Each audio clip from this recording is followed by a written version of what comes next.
Bom dia, como você está? Novamente é um privilégio estarmos juntos e agora a nossa 10ª aula acerca da escatologia. Como falamos anteriormente, fizemos uma visão bem panorâmica a título de uma introdução, até porque a proposta nossa, enquanto escola bíblica, não é fecharmos uma questão, um debate extremamente acirrado. É termos sim uma visão bem panorâmica, geral, e caminharmos para uma posição que seja sólida e que nos dê segurança. É óbvio que nesta construção, alguns de vocês dirão assim: eu não concordo com essa, com aquela posição. E aí eu quero voltar àquilo que já conversamos no passado. Não é obrigatório que todos tenhamos um consenso absoluto, total, em todas as questões relacionadas à escatologia. Claro, é bom que tenhamos um pensamento comum, uma linha que nos dirija a uma mesma direção. E isso temos. Cremos no arrebatamento, cremos na volta de Cristo, cremos de que o Senhor Jesus há de vencer, há de triunfar sobre todas as coisas, cremos no céu, na eternidade, cremos no inferno, cremos no julgamento.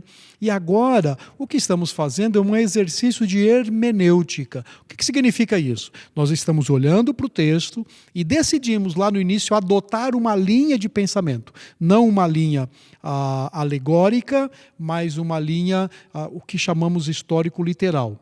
Quando um texto se apresenta como sendo alegórico, nós o lemos de forma alegórica. Quando ele não dá nenhuma pista, nenhuma dica sobre sua alegoria, nós o lemos de maneira como ele assim nos apresenta, ok?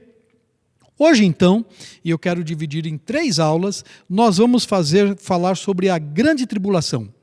O que é a grande tribulação, o que está acontecendo nela, quem estará nela, qual a relação de Israel, da igreja, do mundo, entendendo esse processo. Então, antes de continuarmos na nossa leitura, visão panorâmica acerca do Apocalipse e outros princípios mais, ok?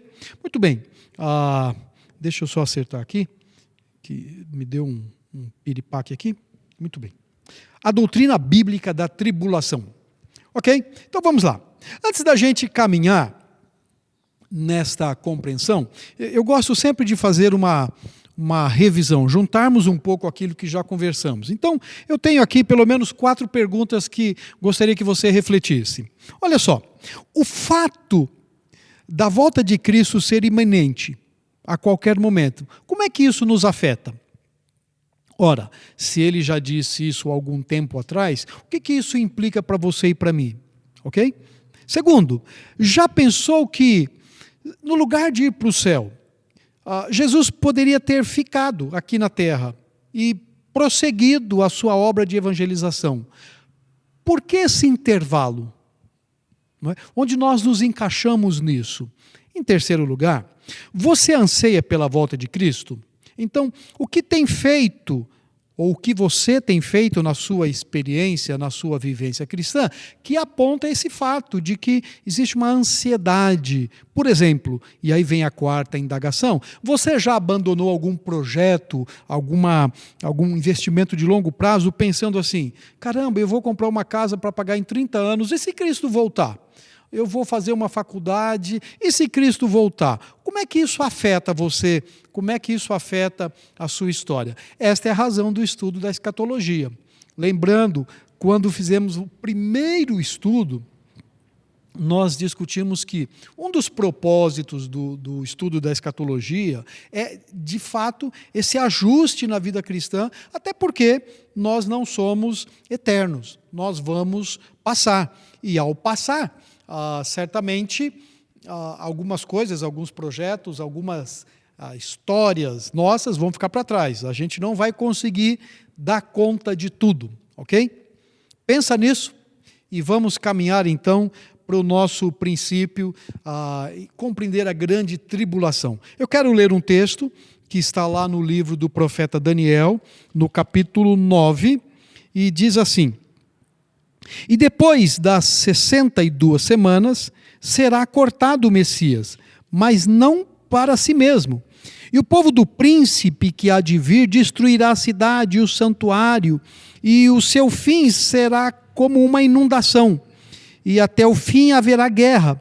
Estão determinadas as assolações. E ele firmará uma aliança com muitos por uma semana, e na metade da semana fará cessar o sacrifício e a oblação. Sobre a asa das abominações virá o assolador, e isso até a consumação. E o que está determinado será derramado sobre o assolador.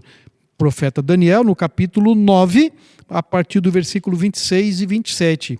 Esse é um texto que está relacionado àquilo que nós chamamos da grande tribulação. Como vamos introduzir esse tema? Uma maneira de entender, de compreender, é entender aquilo que a Bíblia fala do conceito do dia do Senhor. O que é o dia do Senhor? Quais são as implicações? Quais são a relação disso com a questão da doutrina e da teologia relacionada à escatologia? Antes disso, nós vamos orar. E quero convidar você a orar e continuaremos então a nossa conversa. Nós suplicamos Deus que nos conduza nesse tempo para compreendermos e não sermos apenas especuladores da Tua palavra, como aqueles que estão apenas buscando informações de curiosidade, mas que as informações delas sejam para nós vida e vida em abundância, que haja consolo, motivação e fortalecimento da fé, em nome de Jesus. Amém, Senhor. Muito bem, o dia do Senhor. Pensa nessa expressão. E eu não estou falando do domingo. Nós, cristãos, temos adotado o princípio de que o domingo é o dia do Senhor. Mas quando a Bíblia fala desta expressão, o dia do Senhor, ela está falando de algo muito mais amplo. Esse é um tema da escatologia muito interessante, porque ele envolve todo este processo chamado do final dos tempos. Milênio, arrebatamento, a tribulação, a ressurreição, julgamento final, até a eternidade. Então, é preciso entender um pouco esta percepção. Há duas possibilidades da gente interpretar esse texto, e está aí no seu material de estudo, que você pode acompanhar. E uma linha de interpretar a expressão dia do Senhor é apresentada por Scofield, que diz assim: o dia de Jeová, também chamado aquele dia ou grande dia, é um período prolongado de tempo que se inicia com o retorno do Senhor na sua glória e termina com a destruição dos céus e da terra pelo fogo, preparando o novo céu e nova terra. Isso está lá na Bíblia de Scofield, na página 1349. Você pode, se você tem essa Bíblia, você pode buscar. O que Scofield está dizendo? De que esse dia do Senhor é um evento apocalíptico que acontecerá no final, que vai, então, iniciar quando Cristo vem buscar a sua igreja. Então, dessa maneira, o dia do Senhor abrange o período que vai do retorno até o novo céu e nova terra, depois do milênio. Uma segunda posição, escrita por Ironside, diz assim: quando finalmente terminar o dia da graça, o dia do Senhor o sucederá. Lembra que nós já falamos de períodos de tempo e nós estamos naquilo que chamamos na época da graça, nesse período onde o Senhor está estendendo a sua graça, o ministério dos gentios, o período dos gentios. Então, o dia do Senhor segue o arrebatamento. Será tempo em que os juízos de Deus serão derramados sobre a terra. Isso inclui a vinda do Senhor com todos os seus santos para executar julgamento sobre os seus inimigos e tomar posse do reino e reinar em justiça por 1000 anos gloriosos. Isso está escrito lá no seu livro, na página 98. Ok, então, esta segunda visão, ela coincide com a primeira do Scofield a respeito do término, mas marca o início do dia do Senhor no período tribulacional, de modo que os acontecimentos da tribulação, segundo a vinda e o milênio, estão todos incluídos dentro do espaço daquilo que chamamos na Bíblia o dia do Senhor. Então, Os textos bíblicos, os textos das Escrituras, vão nos mostrar, ou eles nos indicam que o dia do Senhor é extenso, é um período de tempo que se inicia com a retomada do tratamento de Deus para com Israel, após o arrebatamento, no início do período tribulacional, passa, então, todo este processo, entra na era milenar, na criação, e se estende até o final do milênio. Então nós podemos dizer, sem nenhum problema, de que o dia do Senhor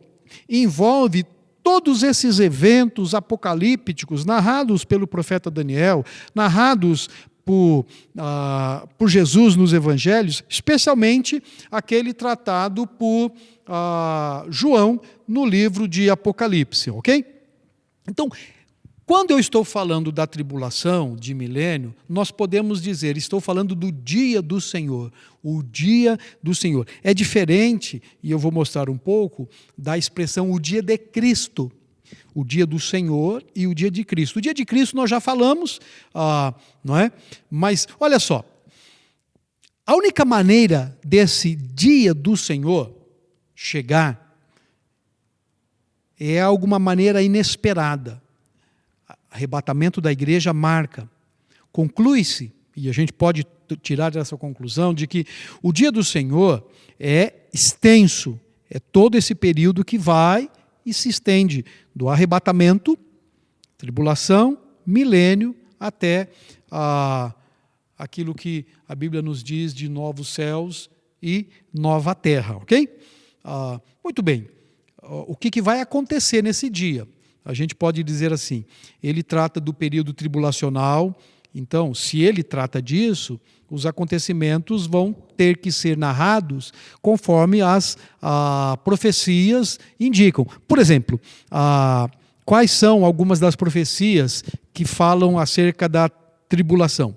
A revolta de Satanás depois, lá no finalzinho, né? O grande trono branco, a purificação da terra. Então, esses são acontecimentos que dizem respeito ao dia do Senhor, tribulação, milênio e o final de todas as coisas. Diferente do dia de Cristo. Ok. O dia de Cristo, quando a Bíblia fala do dia do Senhor Jesus Cristo, esse dia é aquilo que já falamos anteriormente do dia do julgamento. De quem? Do cristão. O dia do julgamento está relacionado à recompensa. Enquanto o dia do Senhor está relacionado a um julgamento, o dia do Senhor está relacionado a uma relação de bênçãos. Por quê? Porque Cristo vem buscar os seus fiéis e vai galardoar, presentear, não é? Então você vai encontrar a expressão dia de Cristo em diversos textos, 1 Coríntios 1, 5, 2, 4, Filipenses, não é? E outras versões vão apresentando outros textos que vêm confirmar o dia de Cristo. Então, entenda essa distinção, dia do Senhor, julgamento, dia de Cristo, recompensa, dia do Senhor, tribulação, milênio, novos céus. Dia de Cristo, encontro do fiel, do crente com Cristo, para ser abençoado, galardoado, recompensado pela sua obra e pelo seu ministério. Então, a gente precisa ter em mente de que eles tratam de dois projetos distintos, não é? Ainda que as expressões sejam bem parecidas, mas ele fala de dois projetos separados. Parece que, quando a Bíblia vai nos falar acerca do dia de Cristo, ele está falando muito mais dessa expectativa da igreja, do seu translado, da sua glorificação, enquanto o dia do Senhor, um julgamento das nações. Ok? Uma vez que a gente entendeu isso, nós vamos entrar agora de uma forma mais objetiva na questão da tribulação. Só entendendo, a tribulação faz parte daquela expressão bíblica chamada o dia do Senhor. Então, quando, porventura, você escutar que, olha, isso diz respeito ao dia do Senhor, não o domingo, esse dia de julgamento, estamos falando desses eventos que são iniciados após o arrebatamento da igreja. Ok? Muito bem, vamos lá. O que é esse período tribulacional? É importante a gente entender. E a melhor maneira de entender o período tribulacional seria a gente olhar alguns textos bíblicos que falam desse período, só para você ter uma ideia. E eu coloquei alguns textos que você pode acompanhar. Por exemplo, Deuteronômio capítulo 4 diz assim: quando estiveres em angústias e todas estas coisas te sobrevierem nos últimos dias e te voltares para o Senhor teu Deus e atenderes a sua voz, então o Senhor teu Deus não te desamparará, porquanto é Deus misericordioso, nem te destruirá, nem se esquecerá da aliança que jurou aos teus pais. Mais um texto, lá em Isaías: toda a terra será quebrantada, ela totalmente se romperá, a terra violentamente se moverá, a terra cambaleará como um bêbado, balanceará como rede de dormir, a sua transgressão pesa sobre ela, ela cairá e jamais se levantará. Naquele dia o Senhor castigará no céu as hostes celestes e os reis na terra. Isaías 24. Lá em Isaías 26, vai, pois, povo meu, entra nos teus quartos, fecha as tuas portas sobre ti, esconde-te só por um momento, até que passe a ira. Pois eis que o Senhor sai do seu lugar para castigar a iniquidade dos moradores da terra. A terra descobrirá o sangue que embebeu e já não encobrirá aqueles que foram os mortos. Mais aquele que lemos no início, Daniel capítulo 9, que vai dizer acerca desse acordo na semana de Daniel. Deixa eu caminhar um pouco mais. Naquele tempo se levantará Miguel, o grande príncipe, o defensor dos filhos do teu povo, e haverá tempo de angústia, qual nunca houve, desde que houve nação até aquele tempo. E aí o profeta Daniel continua. Alguma coisa no Novo Testamento. Porque nesse tempo haverá grande tribulação, como desde o princípio do mundo e até agora não tem havido, nem jamais haverá. Não tivessem aqueles dias sido abreviados, ninguém seria salvo, mas por causa dos escolhidos, tais dias serão abreviados. Mais lá em Lucas, haverá sim sinais no sol, na lua, nas estrelas, sobre a terra, angústia entre as nações, em perplexidade, por causa do bramido do mar e das ondas. Haverá homens que desmaiarão de terror pela expectativa das coisas que sobrevirão ao mundo, pois os poderes do céu serão abalados. Não é? Ok. O que esses textos querem nos dizer? O que é o período de tribulação? Então, preste atenção em algumas afirmações que eu quero passar para você agora. Olha, o que a Bíblia fala sobre o dia? E eu não vou conseguir ler todos esses textos, porque o tempo aqui é pequeno, mas eu quero que você leia os textos. Do que trata a grande tribulação? Um dia de ira. Sofonias, Tessalonicenses, Apocalipse e aí outros textos. Trata de julgamento, trata de indignação, provação, problemas, destruição, escuridão, desolação, transtorno, castigo. Ora, essas são as afirmações e os textos bíblicos que falam acerca do que está acontecendo no período tribulacional. Em nenhuma das passagens a gente encontra alívio para a severidade desse tempo que virá sobre a terra. Olha que interessante. Quando a Bíblia fala desse período de tribulação, preste atenção como as afirmações são pesadas.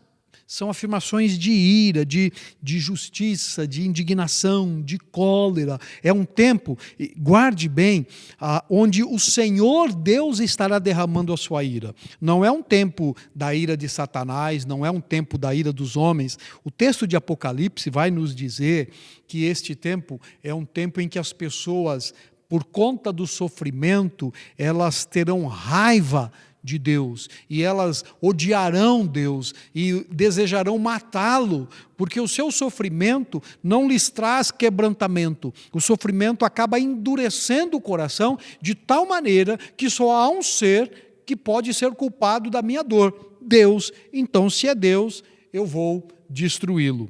Mas isso nós vamos conversar mais à frente. A terra toda será quebrantada, ela se romperá, porque naquele dia o Senhor castigará os céus e a terra. Ok? Muito bem. A pergunta é: por que a tribulação? Qual o propósito disso? Por que o Senhor tem intentado, planejado e há de executar tal plano?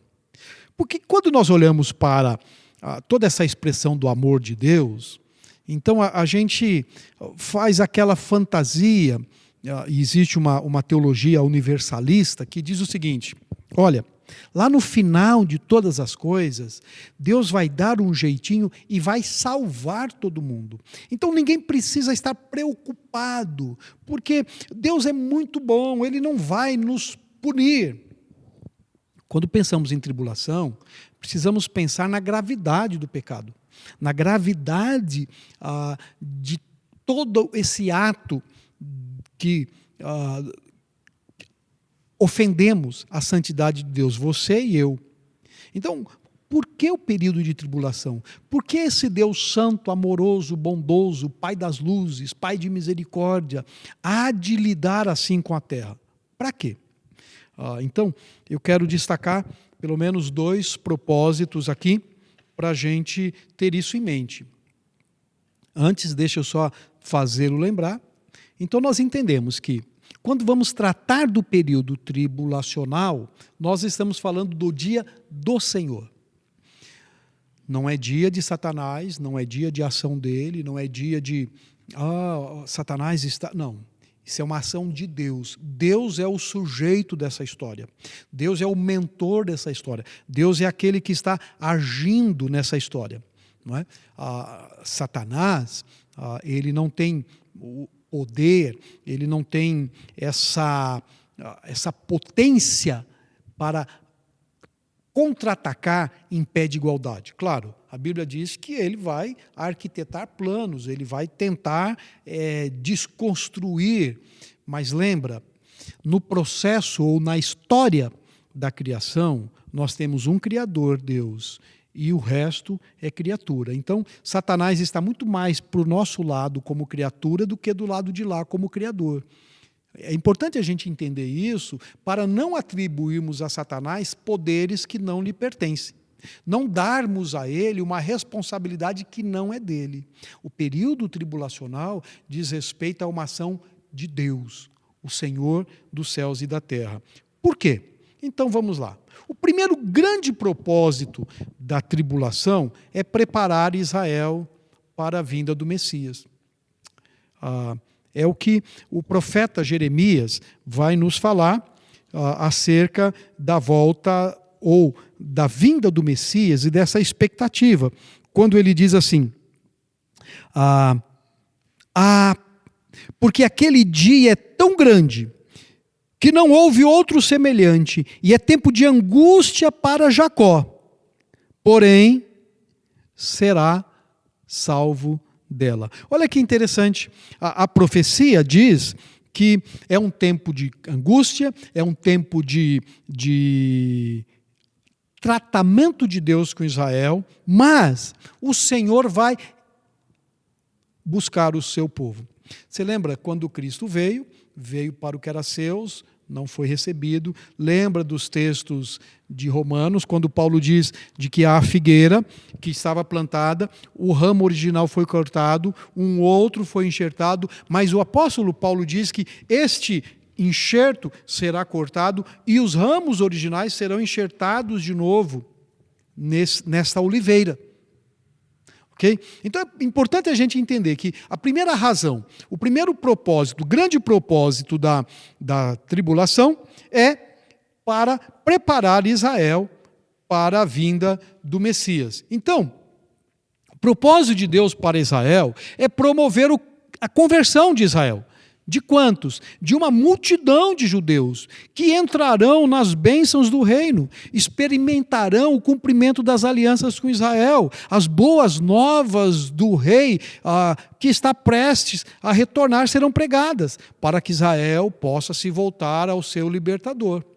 É fato que nós temos judeus que se rendem a Cristo hoje, mas não nação. Nós não temos uma nação de Israel que se rende, que se converte, que se entrega a Cristo. Mas o período tribulacional é um período de tratamento. E aí você vai perceber em Apocalipse como Israel ainda tem um coração que se ilude atrás de outros deuses. E aí o falso profeta, o anticristo, com a besta, eles fazem um acordo de ilusão. Israel entende, então, o seu fracasso,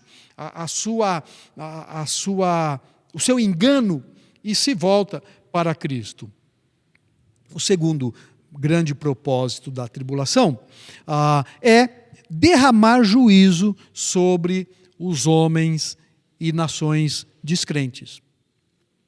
Então, a Bíblia diz que o Senhor vai julgar as nações, vai julgar a terra. De que maneira? Grande tribulação.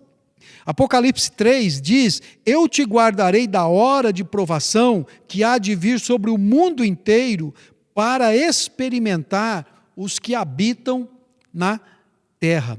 Então, podemos ver no período de tribulação que Deus está julgando as nações da terra por conta do quê? Por conta da sua infidelidade. As nações da terra foram enganadas e serão enganadas por um falso sistema religioso prostituído. E eles então estão partilhando desse vinho da fúria. E eles seguem o falso profeta na adoração da besta. Por isso, essa impiedade tem que ser julgada. Ora, na vinda do anticristo, o anticristo ele vem e ele seduz todas as nações. O evangelho que está sendo pregado e rejeitado pelo mundo inteiro será um prato cheio na mão do anticristo. E lembra, precisamos entender que a figura do anticristo do Apocalipse diz respeito a alguém que não veio ainda.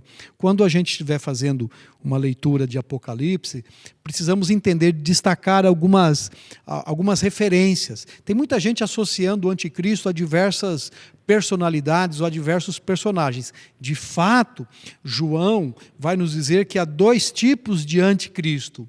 Há anticristos pequenininhos, que são aqueles que são contra Jesus. Todo aquele que não professa que Jesus Cristo veio em carne é um anticristo. Então, todo aquele que se levanta contra a doutrina de Cristo é anticristo.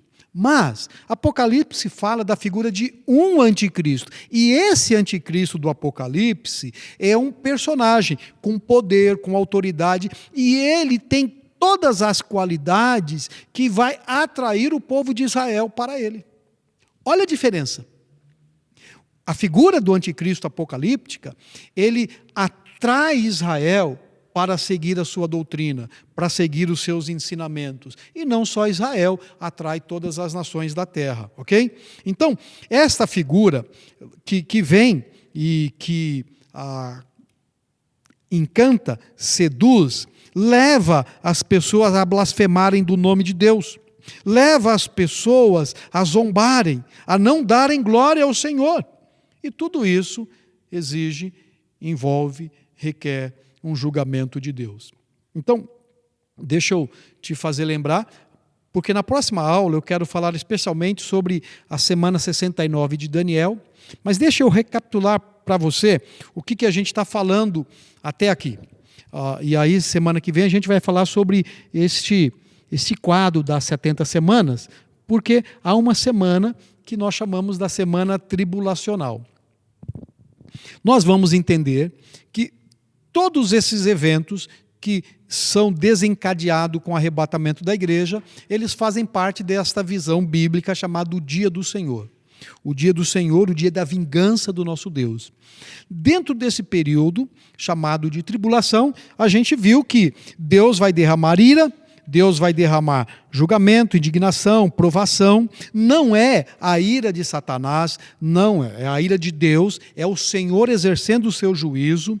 A gente precisa ter muita compreensão, e por isso falei bastante no início sobre a questão hermenêutica, porque nós fazemos uma confusão muito grande. Por exemplo, tem gente que diz assim, o diabo é o devorador. Não que o diabo não devore, Mas, por exemplo, o livro de Malaquias, quando fala de dízimos e ofertas, diz assim: eu vou enviar o devorador. Esse devorador de Malaquias, só para fazer aqui uma ilustração da importância da hermenêutica, não é Satanás.